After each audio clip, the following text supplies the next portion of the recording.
在缅甸这块多元而复杂的政治版图上，历史传统、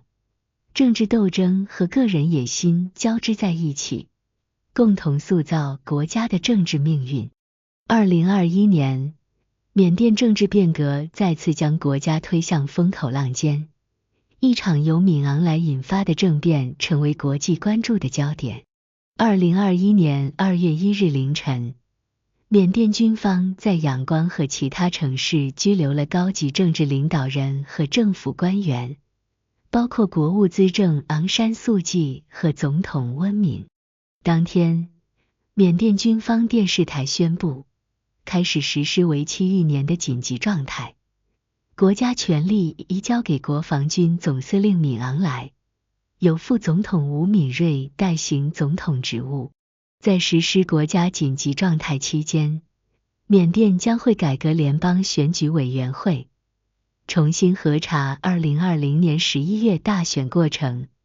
与此同时，会继续采取措施应对新冠疫情并推动经济复苏。国家紧急状态结束后，缅甸将会重新举行大选，国家权力也将移交给新当选的政党。2021年2月2日，之前被缅甸军方扣押的各省首席部长中有部分已经回到了家中。2月3日，缅甸军方在内比都泽布迪瑞法院对总统温敏和国务资政昂山素季提起了诉讼。2月5日凌晨，缅甸全国民主联盟中央执委、发言人吴温腾被军方扣押。2021年11月15日，重新组建的缅甸联邦选举委员会正式以滥用职权罪起诉16名涉嫌在2020年大选中舞弊的人员，其中包括温敏和昂山素季，判处2人各4年监禁。开始今天的节目之前，大家一定要订阅我的 YouTube 频道，才不会错过更多精彩内容。缅甸政变发生后，缅甸多地爆发抗议活动，反对此次军方政变。缅甸军事政变导致该国各地的武装冲突日益加剧，包括不加区分的无差别空袭造成空前混乱，200多万人被迫离开家园。在这场政治变革的背后，包藏着政治腐败的危机、社会动荡的矛盾，每一个转折都承载着国家和个体命运的交汇点，是缅甸国内独特而复杂的政治画卷中，敏昂莱就是其中的弄潮儿。今天，咱们就来聊一聊敏昂莱的故事。敏昂莱的崛起。敏昂莱是1956年生人，他出生在缅甸的一个普通的家庭里。由于家境一般，家里也没有可以依靠的人物，所以敏昂莱活得像那些普通的缅甸孩子一样。在16岁的时候，他以学校第1的成绩考入了仰光大学法律专业。当时缅甸正处于被军队把持权力的时期，各国势力都会在其中培养自己的代理人。而了解到国家的基本情况后，敏昂莱也意识到，他如果从军成为军阀，自然能成为被操控的对象，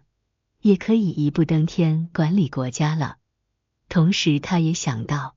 先成为别人的傀儡，才能操纵别的傀儡，进而夺取真正的权利。因此，在大学学习的时候，他转入了缅甸国防服务学院。他不再学习法律，因为法律无法夺取权利，而军校则可以。这是他人生重要的十字路口，也是跨越阶级的重大选择。从学校毕业后的敏昂莱被分配到了缅甸第44军担任参谋，也就是在那里，他遇到了一个平生难以企及的人物——丹瑞。丹瑞是统治缅甸近20年的军政府领导，极其有名望。敏昂莱意识到，这是自己飞升的一个契机。之后他便更加发奋努力工作。丹瑞看在眼里，他赏识这样强干的年轻人，所以敏昂莱的职务也不断地得到提升。直到后来，他成为丹瑞的心腹。在单位的培养下，敏昂莱很快从一个年轻的军官成了一个作风强硬的铁血司令。大权在握后，他来到了自己人生的一座高峰。2002年，他被任命为缅甸三角区总司令。这个三角区就是大名鼎鼎的金三角，这里充斥着混乱、暴力以及危险，但同时也充满着挑战和机遇。如果能够在这里打出自己的业绩，敏昂莱或许能跻身军政界的一把手。自从敏昂莱上任之后，他大刀阔斧的改革，平息武装叛乱，化解贩毒武装势力，控制金三角的经济贸易。这三板斧下来，金三角的各种混乱得到了拨乱反正。他的工作依靠着这三条路径层层并进。新的税收稳定了经济，以及被压下去的武装，这些都成了他履历上的出彩之处。在控制金三角的时候，敏昂莱的名声彻底传播到了缅甸各处。没有人能想到，一个年轻的军官竟然会将金三角治理得井井有条，而远在中枢系统的丹瑞也非常的兴奋。他果然没有看错这个年轻人。所以，数次缅甸军政府会议的时候，敏昂莱都会被叫过去参与会议。他知道，这离权力巅峰之路又近了一步，而丹瑞正是助他上位的重要贵人。我们都知道，金三角地区以毒品贸易著称，是一个非常难管理的地区。敏昂莱被任命为金三角地区总司令，在这个地方展现出卓越的领导和治理能力。金三角属于三国交界处，三不管，他却用巧妙的手段镇压住当地的势力，使得当地的局势得到稳定，民众的生活逐渐转入正轨，在军界、政界积累一定的声望，慢慢成为政坛核心的重要人物。2011年，上司丹瑞宣布退休，敏昂莱继承他的位置，掌握军部高层大量的权力，标志着政治生涯达到一个新的高峰，也为日后的政治进路奠定坚实的基础。人的欲望是无限的，随着时间的推移，军队内部的权力已经满足不了敏昂莱的野心。2015年，他宣布参加缅甸总统大选。敏昂莱拼尽全力，希望能够登顶权力的王座，奈何对手太过强大，拜倒在昂山素季扎实的群众基础之下。这次的失败并没有让他气馁，反而认清自己的不足之处，开始亲近民众，加强与基层的联系，还经常给老百姓画大饼，企图收买民心。2020年，缅甸国内正在经历着一场政治大变革，总统大选正在如火如荼的进行。对于敏昂莱来说，这是最有可能掌握大权的一次选举，竭尽全力为自己拉票。本以为下一次大选势在必得，万万没有料到自己会再一次败给老对手。2020年，缅甸如期举行总统大选，昂山素季以压倒性的胜利再次获胜。那么，以敏昂莱为首的军事部门会再等5年吗？答案是否定的。仅仅1年后，就通过军事政变将大权全部揽在自己的手中。政治腐败与社会动荡，如上述所言，时年64岁的敏昂莱在大选中还是输给民主联盟的代表昂山素季。下一次总统大选是5年后，年过半百的敏昂莱深知自己没有再等下去的资本，于是在2021年联手缅甸军事部门发动一场声势浩大的政治革命。政治舞台一直以来都是一个混战之地，各个政治力量角逐激烈，想要夺权难上加难。可敏昂莱在这种环境下却找到自己的立足之地，而这就不得不提一下缅甸国内混乱的政坛和动荡的局势了。此前缅甸国内很不稳定，时不时就要爆发战争冲突，政府也没有多余的财政支撑消耗，所以为维持战争所需的经费，并且激励士兵冲锋陷阵，军部默认将一些在战争中缴获的物资视为规矩正当的收入，即使在治理像金三角那样的混乱地区，为了和当地的地头蛇打好关系，军队暗中也与他们也存在着一些非法交易。总之，大家都是睁一只眼闭一只眼。随着时间的推移，整个缅甸逐渐走向和平，军部的各项收入也随之减少，非法收入被明令禁止。正所谓由俭入奢易，由奢入俭难，士兵为维持自身生活水平，开始寻找其他途径，贪污腐败成为他们的首选。不仅如此，缅甸基层的公务员薪资水平也非常的低，导致大量公务员以权谋私。在全球疫情期间，缅甸政府给民众发放的财政补贴，很大一部分都被政府官员提前揣进自己的口袋，底层百姓苦不堪言，却又无可奈何。缅甸官员的贪污腐败早已是人尽皆知的丑闻。昂山素季一直致力于建设清廉政府，任职期间颁布一系列措施来打击政治腐败。然而这一举措在实施过程中遭遇到巨大的阻力。在缅甸真正为官清廉、不以权谋私的人并不多，反腐的过程中，昂山素季遭到最大的反对，就来自于一些权势庞大的官员。反腐政策让这些贪官倍感威胁，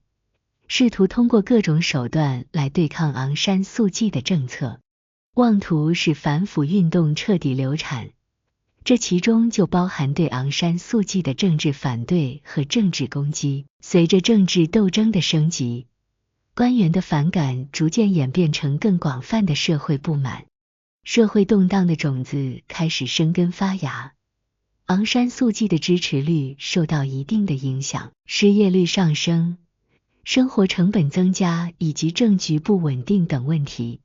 加剧缅甸民众的焦虑感。在这个过程中，一些官员还积极煽动民愤，